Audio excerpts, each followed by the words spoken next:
Good evening. It's good to see you all out for this evening's class. Looks like winter is about to come into Columbia. Finally getting colder. It may even freeze. I thought I'd make a little more room for myself tonight and just use my online Bible. Okay. Last week we answered or looked at the first point here. We looked at the first point here. A church may send teaching to other churches. And we looked at, and really this is question number 8. Question number 8 in your handout is consider the following passages: Acts 11, which we're looking at here, Acts 11, Acts 13 through 15, and then Colossians 4:16. And those are the passages that I gave you, the context around those passages as well. And if you look at Acts 11, this is around the early 40s. The time frame for this is, if I remember my chronology correctly, around the early 40s, or early to mid 40s. And men came to Antioch in Acts chapter 11, preaching to Greeks the gospel. And so a large number turned to the Lord who believed, and the news reached the ears of the church at Jerusalem. And so the church at Jerusalem sent Barnabas to Antioch. Now we remember in Acts 15 that the church at Antioch sent Barnabas and Paul back down to Jerusalem. But here, Jerusalem sent Barnabas to Antioch, and they wanted to find out what was going. Remember, this is not after Acts 15, and this question had not really been answered very well. I mean, it had been answered, but not to the satisfaction of a lot of the minds of the Jews. And so there were questions about this. Could the Gentiles be acceptable? And again, this is before they really came and the Holy Spirit answered that in no uncertain terms. With Peter's statement of Scripture and Paul and Barnabas, their examples as they went through the Gentile churches, and great many turned to the Lord. And then James went to the Old Testament, to Amos chapter 9, and showed that this was something that God had already revealed from long ago, that the Gentiles were not acceptable, but this was still something that they had questioned in their mind. And so they sent Barnabas up to Antioch. And they said, well, check, I'm kind of speaking for them, just check this out, see what's going on. And he saw what was going on, and he began to encourage them all to remain true to the Lord. So there's an example of where a church in Jerusalem sent a messenger to Antioch and shared with them some aspect of the gospel. And in chapters 13 through 15, all right, chapters 13, I'll try not to, 13 through 15 is Paul's journey. Paul's 3 journeys that he went to Asia Minor. And the first one, he established the churches all through that area. And then later in Acts chapter 15, he went on a second journey. Toward the end, I think it's about 36, somewhere around there in Acts 15. Went on a second journey, and they went back to those same churches and established elders there and established those churches. So an example of Antioch, who again sent Paul and Barnabas out, an example of churches, one church sending to another church, in this case multiple churches, teaching and exhortation. But in all of these, was there ever an event where one church had oversight over the other church? Or were these all independent churches that were doing their work, and the church at Antioch was simply preaching the gospel and had oversight of Paul? Yeah. So when we sent you to Ghana this last year, you were accountable to us And that's why I gave a report when I came back. Right. So we had oversight of you Right. as an evangelist. But the churches that you worked with in Ghana, they could tell you, come or don't come. Yeah. Speak Right. or don't speak. Right. We weren't exercising. So we sent And there were some that blocked us from coming. Yeah. We sent you as a teacher. In other words, we sent teaching, Yeah. you, to churches in Ghana. But we weren't exercising any oversight of those churches. They were still autonomous and independent. And they could say, Wayne Seaton, come and teach us. Or Wayne Seaton, you're not welcome here. They still had that discretion. Right. We weren't dictating oversight policy to them at all, right? Exactly. And that's what was happening here in the New Testament. Exactly. And that's what Paul was doing as he was going on these journeys to establish the churches there. And that's what we're trying to do. We're trying to help establish the churches in Africa. But in no way did the church here take oversight over any of the churches in Africa. And they understood that, and they knew that, and we know that as well.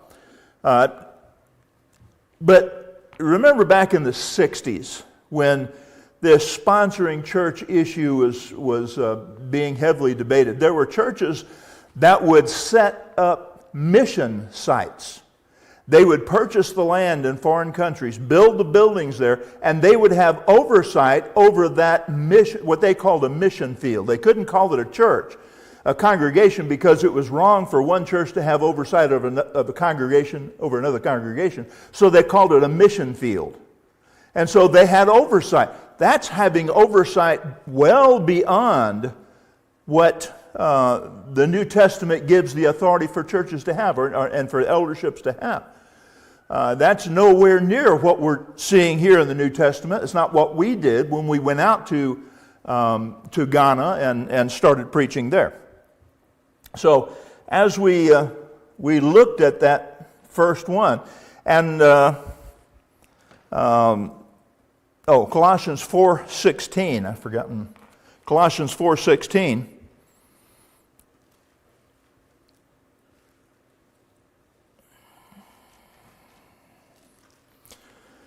When the letter is read among you, have it read to the church of the Laodiceans.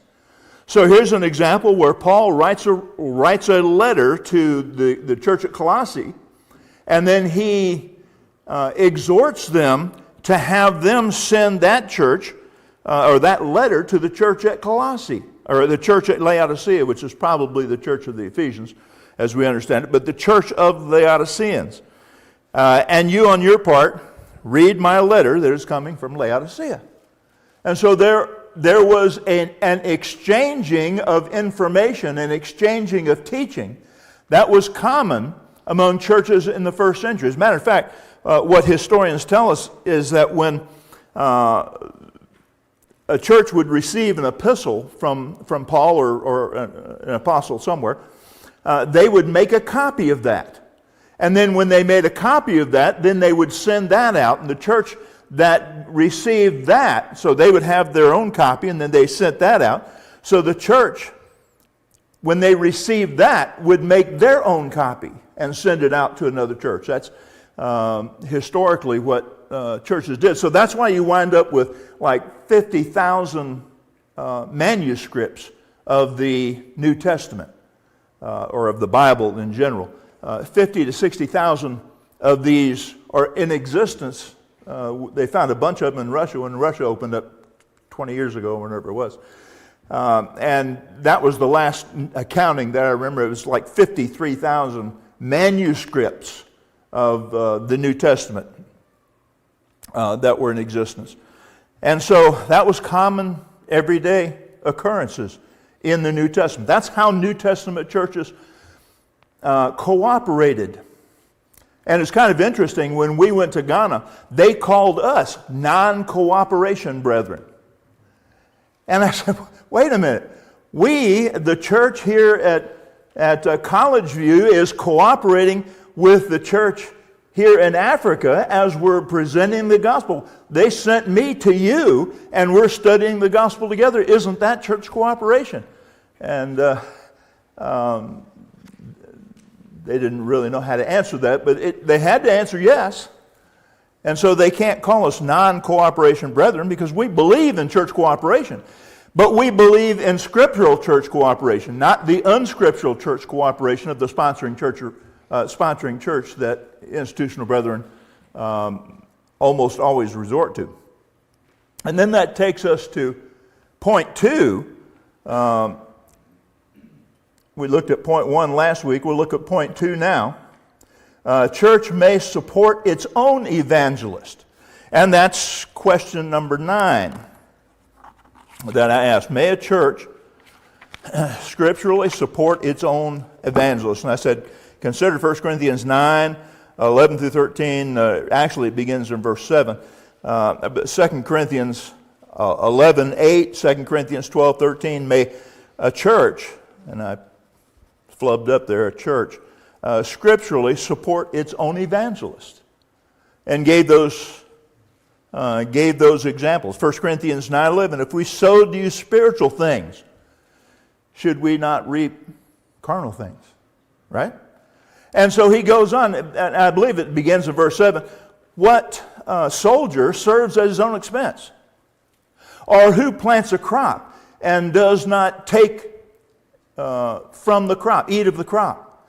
Or who has a flock of goats and does not drink the milk? And so he presents, and he says, even the Old Testament scriptures wrote this, that they were not to muzzle the ox when it treads out the corn, the grain. And he says, was this written for the ox? No, it was written for us, he says. And the application of that is a church may support its own preacher. And that's 1 Corinthians chapter 9. And so Corinth had the right to support their own evangelists. Now, Paul didn't take advantage of that right. And if you look at 2 Corinthians and look at the entirety of 2 Corinthians, you can understand why. There were people there that absolutely hated Paul. They didn't think he was a true apostle, and they thought he was teaching error. They just didn't accept him. And so he didn't want to burden them, and so he took support. What he said, robbed other churches, 2 Corinthians chapter 11, he robbed other churches to do them service. So Paul received support from other places to preach at Corinth, not because he didn't have the right to do that. 1 Corinthians 9 shows he had that right. But because of the situation there, he chose not to exercise that right. And 2 Corinthians 12 and verse 13 I think is an interesting passage.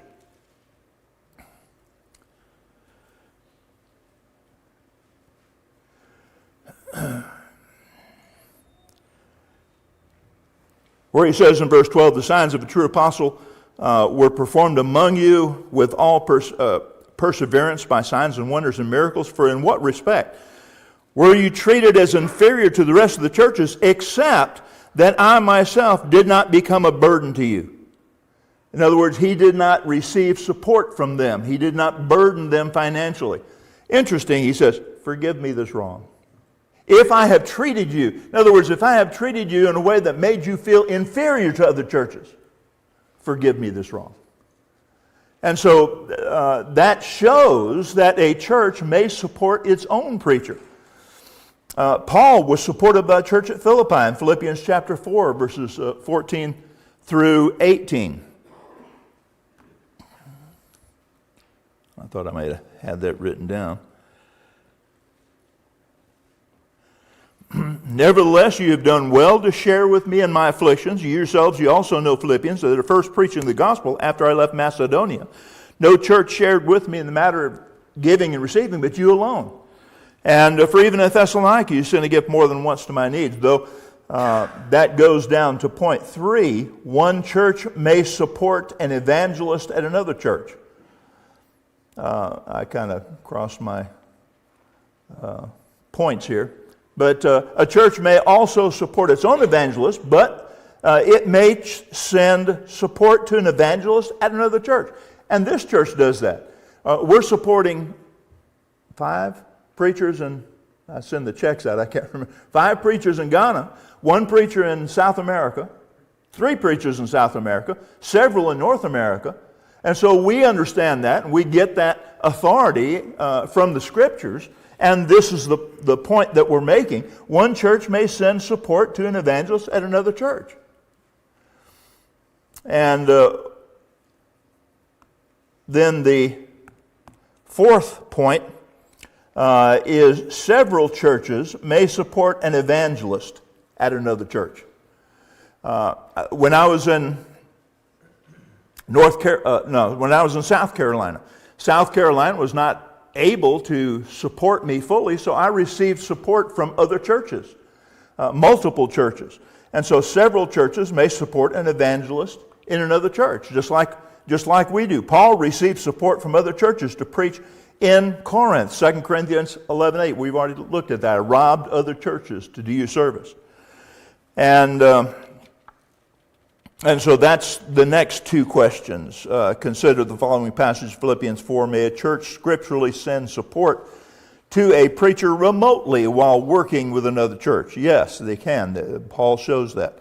And then question 11. Consider the following passage, 2 Corinthians 11:8. May several churches send support to a preacher remotely while working with another church? And yes, Paul said he robbed other churches to do you service at Corinth. And so that takes us... By the way, that last point, that's what we do mostly. Yes. Almost all the preachers that we're supporting, with the exception of the guys in Ghana, but almost all the preachers we support in South America and North America, we're just one of the churches that's contributing to their financial support. Others are as well. We don't have any interactions with those other churches that are sending support. And for that matter, we don't have any interaction with the church where those preachers are preaching. Mm-hmm. Our interaction is directly with the evangelist, from this church to the man that we're supporting in his work. Why do we do that? It goes back to this point that you've been stressing. Yeah. Local church autonomy. Right. Independence and no oversight beyond the local congregation. Right. Philippians 4 shows that while Paul was at other places, they sent the money, they sent the funds directly to him. Yeah, Tom. And the examples we got, every one of them shows that they sent it to the preacher. They didn't send it to that church to let that church pay the preacher. Yeah. They sent it to him. Yeah. He was the one that knew the need that he had. And that's sort of, the pattern that we work with. Yeah. Sometimes we say, well, why don't we just send it to this, you've got some association there. Why don't we just send our money over to that congregation over there? Let them pay the guy. They know how much he really needs. Yeah. And that's not a pattern that we have. Yeah, and you know what? It would have been a whole lot easier for the Apostle Paul, instead of going on that third journey to collect the funds from all these different churches, if he had said, Corinth, you be the sponsoring church that is going to send all the money to Jerusalem, to the needy saints at Jerusalem. Would that have been a whole lot easier for the Apostle Paul to do that? But yet, what did he do? Look at 1 Corinthians. We're kind of getting ahead of ourselves, but look at 1 Corinthians 16, verses 1 through 4.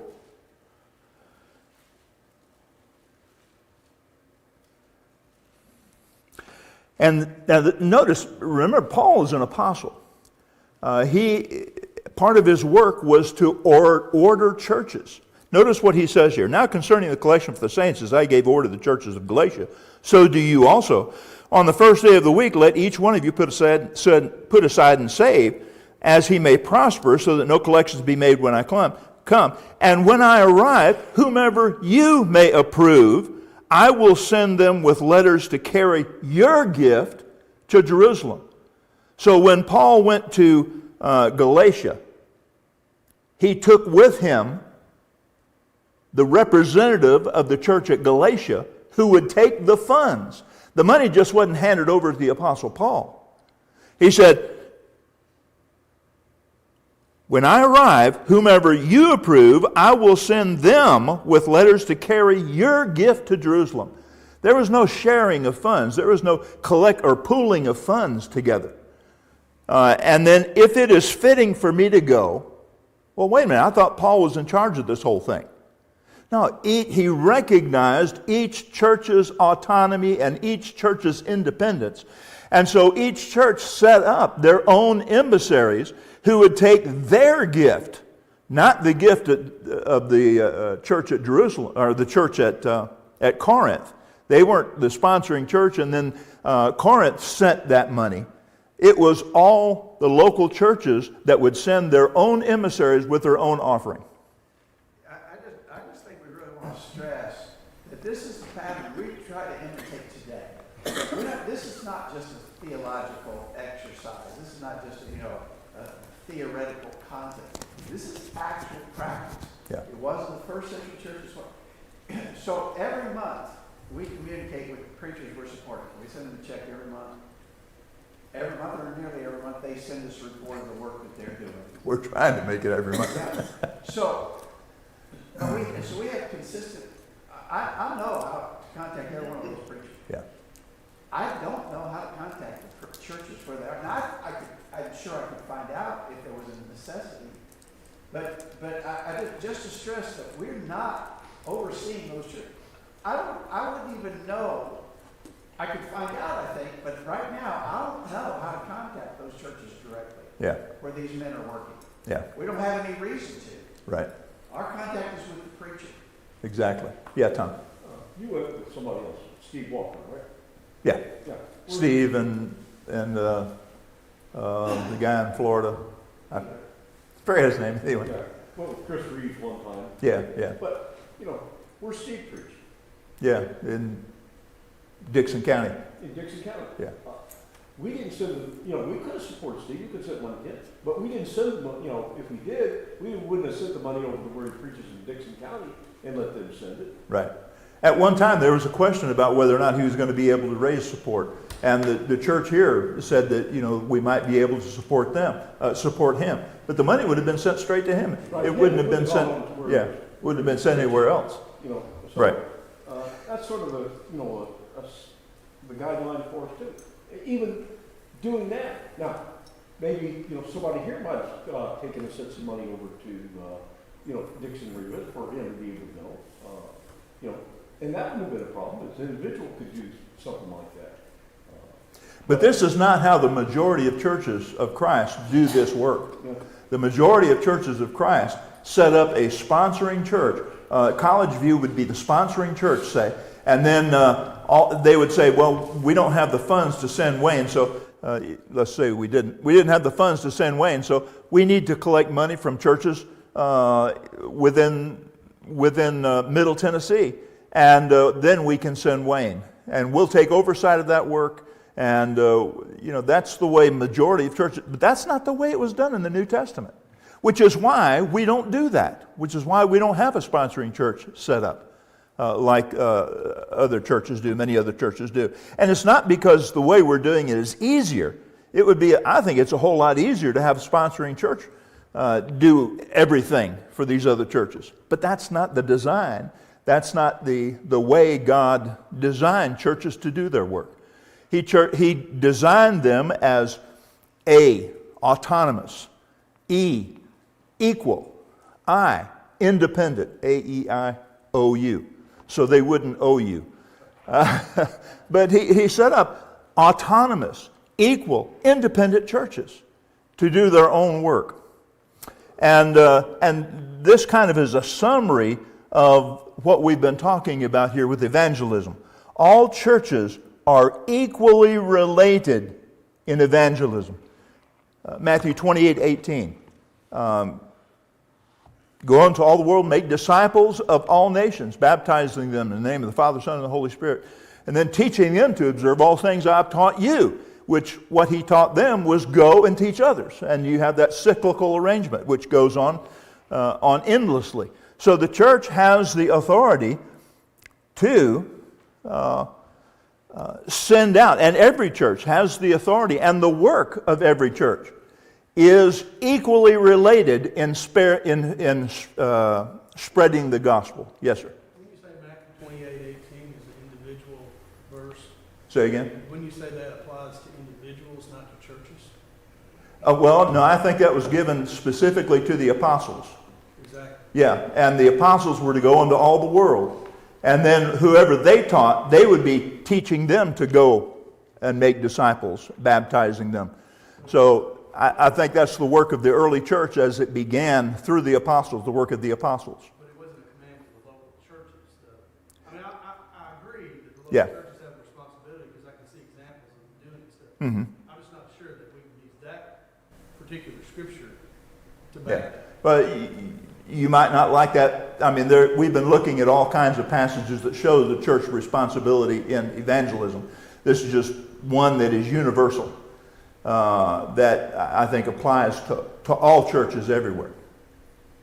And although it was given specifically to the apostles in the beginning, the apostles were the ones who were establishing the churches and began that work. So it would apply to all churches as they would do their work. Yes, sir. I really like the point here that all churches are equally related. So if you've got a church with 400 people, they can do more. And they should do, and they're actually obligated, they're responsible to do all they can. Mm-hmm. If you have a church with 100, that church can't do as much, but they're still responsible. How much are they responsible for? To do as much as they can. Yeah, as much If as you've got they. a church of 30 people, they can do less. What are they obligated to do? They're obligated to do as much as they can with what they have. And so that's the idea of equally related to the business of evangelism. Each church is obligated to do what it can. Yeah. And so here's a church, so here we are, a church of 100 people. We cannot put on a national radio and television program. It's just simply not within our capability. Therefore, God does not expect us to do that. Right.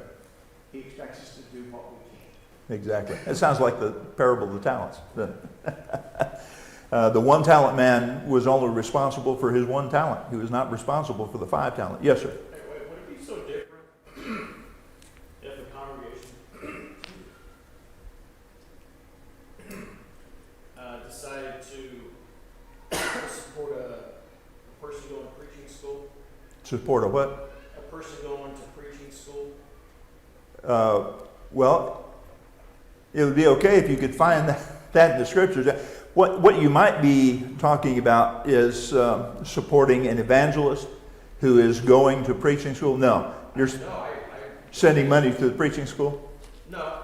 I attended a congregation where they help pay for this guy's To go to school, pay his tuition, and yeah. The only problem I have with that is I don't have any authority for it in Scripture. I mean, if the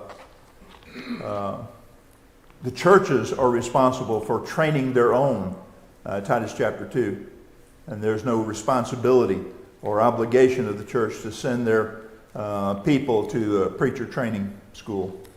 So Titus 2:2, I think, shows the things that you have heard from me in the presence of many witnesses. Commit these to faithful people who will be able to teach others also. I think that's the church's responsibility as Paul's writing that to Titus. He said the same thing to Timothy as well. Greg, did you have anything you want? No, I suppose it's a little bit of a blurred line. So let's say we've got an evangelist working with us, and he wants to study more thoroughly church history. Say. And so we agree that we'll buy some books for him to further his study of church history. I wouldn't have a problem with that. I think that'd be a matter of us. And even training him Yeah. in those books. And so let's extend that a little bit. Let's say he wants to attend an online course in church history. And so we cover his expenses to take this online course. But we're still dealing with him. Mhm. And we're still overseeing what he's doing. Right. Now, whether we would, I think it would change. I think there'd be a line that would be crossed if we said, well, we'll pay your tuition to go to Florida College. Yeah, and we'll pay for your meals. We'll pay for your housing. Cross the line there. Yeah, and I agree. I think it's absolutely right because you're not just paying for the person's education. You're now paying for his meals. You're paying for his housing. You're paying for his livelihood. He's not a preacher that's being supported. Yeah, You don't? No, Okay. I mean, we're talking about following an example, right? Yeah. Well, we don't see any example of a church paying for someone. No, Titus 2:2 is the example that shows the church has a responsibility to train its own preachers. And how it does that is up to that church. Okay, so if we support that online course, like Greg suggests, Uh-huh. okay. But it's not okay to pay just as tuition without room and board? Well, what you begin, instead of paying for training, you're now paying for the livelihood of that person. As if he would be a preacher being supported, which he's not. He's learning to become a preacher, but I see a difference there in paying for the livelihood of someone and paying for the training of someone. In all judgments like that, I think you got to. And it is a judgment, yeah. I think you got to be careful about what precedents you are setting too. Yeah, yeah. Because when I was a kid, everybody brought dinner to the church premises. We didn't have a fellowship hall. This was back in the 50s. Everybody had brought their meals, and they had a picnic table on the grounds. And everybody did that. All churches did that, pretty much. Because it was a long distance, travel was not as easy then as it was now. And so we stayed there until the evening service. Then somebody came up and said, well, what if it rains? We need to have a roof over this picnic table. So the church builds a roof over the picnic table. And then, what about the wintertime? And so they enclose it, and then they provide heat so that and before you know it, we have a fellowship hall. All based on the innocent design to, let's come and have stay for the evening services, and innocent behavior becomes something that is now tied to the church. And so that's where it crosses the line. I think that's where it crosses the line with the study. Going from the study to now we're providing the guys food, room, and board at a institution that is doing what the church is supposed to be doing. And that's a problem that we had in Africa, and that's what we were trying to teach them. It's not your responsibility to send a preacher to be trained by West Coast School of Preaching. It's your responsibility to train him. And not to ship him off for somebody else to do the training. And of course, the major problem we had with that was they said, well, how can we compete with that? And But if we make those judgment calls, we're deviating from the example. say again? So, if we make those type of judgment calls, Mhm. we're deviating from the example. For 6 weeks, you've been talking Well, about we're trying- the example. Yeah, we're trying to stay within the example as we look at the judgment. Yes. I think, to Eric's point, we want to be really careful that we're not violating the pattern. Yeah. It's all been about the pattern. So if the church here is supporting, let's say it's Josh. Josh is working with us, we're supporting him as an evangelist. He doesn't have, he wants to do He's more. fired from his job. He doesn't know how to work. He wants more, but he wants to study more intensely on Yeah. some Bible subject, church history. Yeah. As a part of our support to him, we could buy him some books to read. I think that'd still be in the mode of Training. our support to him and our work of training him Right. to be a preacher. I think that, in my mind, but it may other people's judgment may be different. I think that would pertain to us maybe paying for him to take an online course if it's available on that. And I think that's still in the realm of us supporting him as an evangelist and helping him, training him as an evangelist. At some point, that we're going to go over the line there, and it becomes something more than Yeah. our direct support to him in his work as an evangelist and his training as an evangelist. At some point, it's going to cross the line. But I think we want to be very sensitive to that. We do not want to violate the pattern. As long as it's the pattern of us directly supporting him in his preaching work and in his learning as an evangelist, then that's biblical. Yeah. We can do that. But we got to be careful not to cross over a line where we're doing something more or different than that. Right. Yes. So, 'Cause- I guess I'm thinking, kind of what Eric, was talking about. But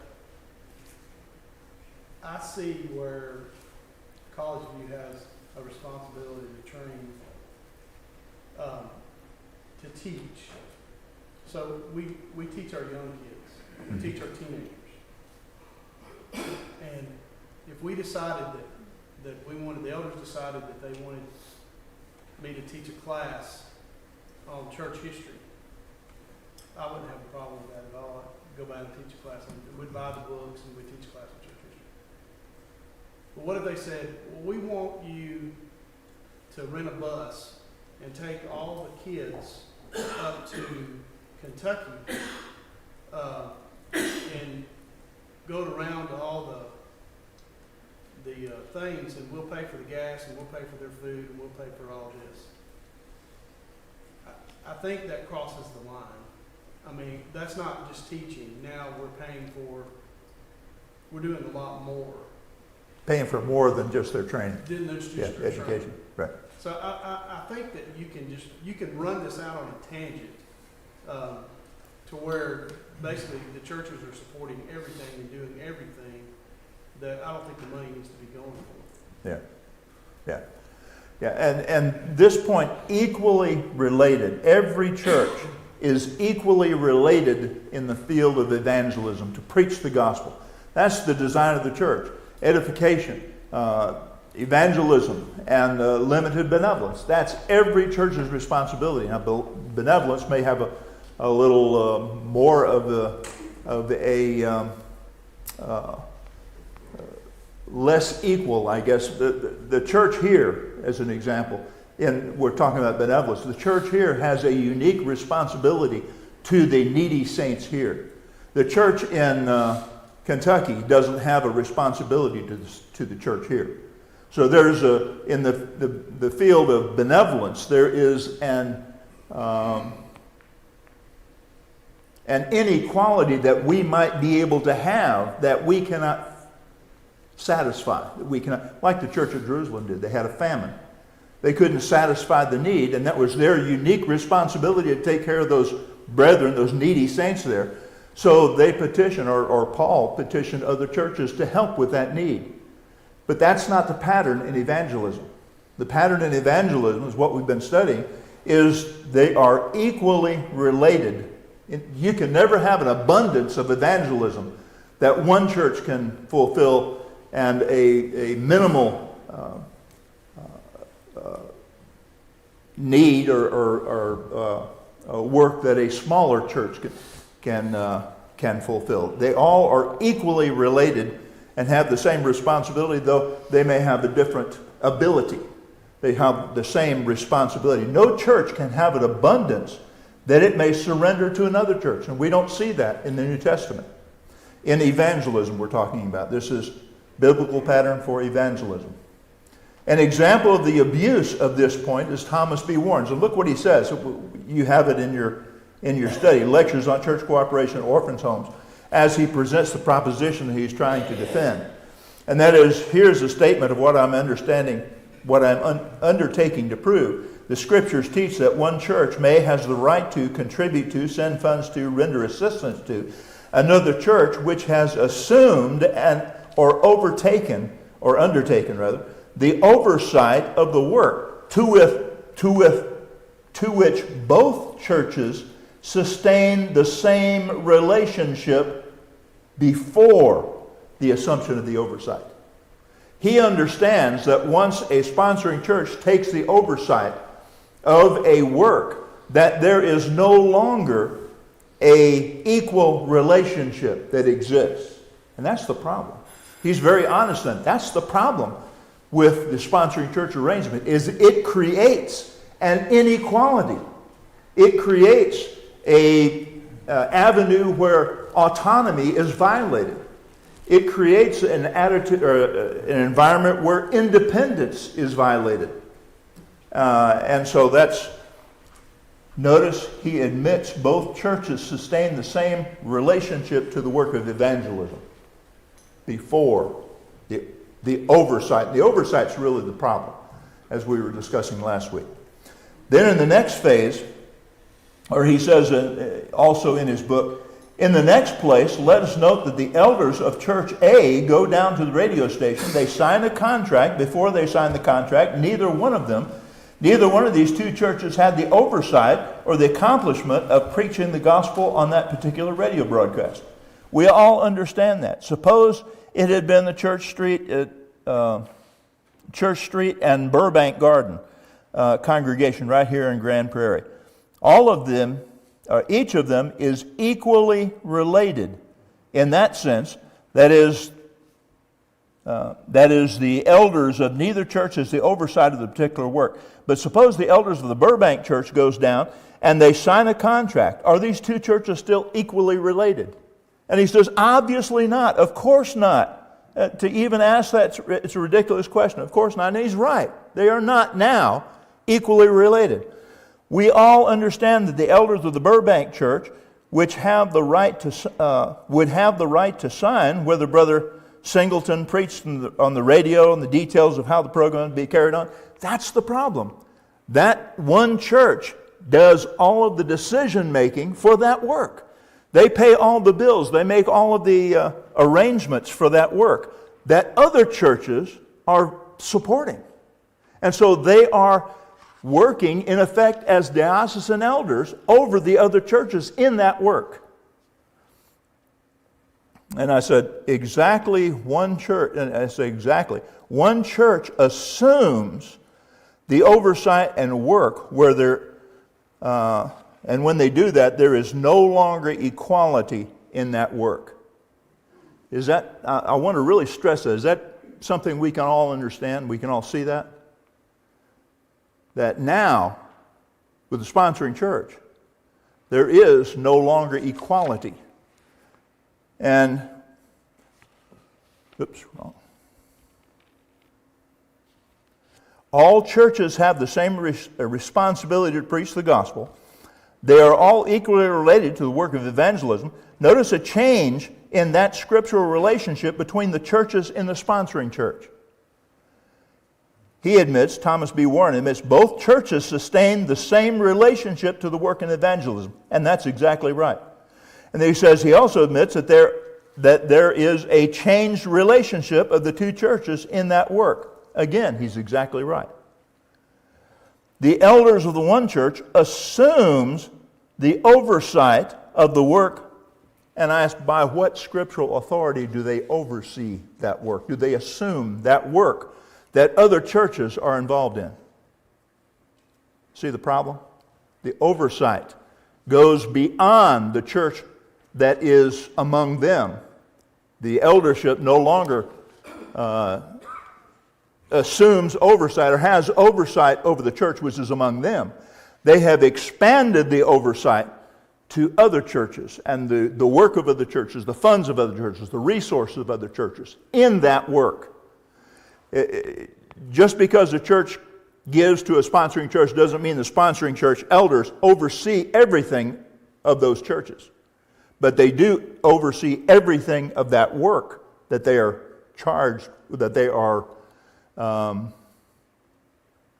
assuming the oversight over, that work. And so they sustain the same relationship before the assumption of the oversight.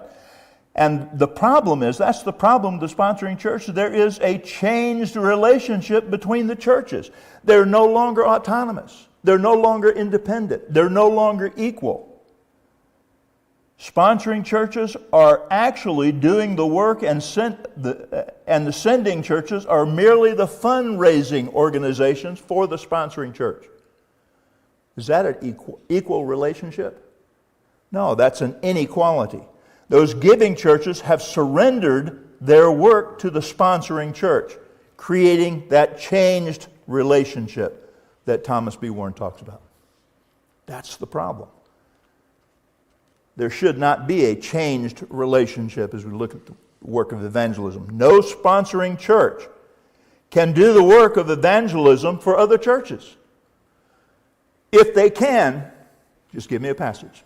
And that's what we stressed in Africa. Just give us a passage. Now, in benevolence, churches can be unequal in their need.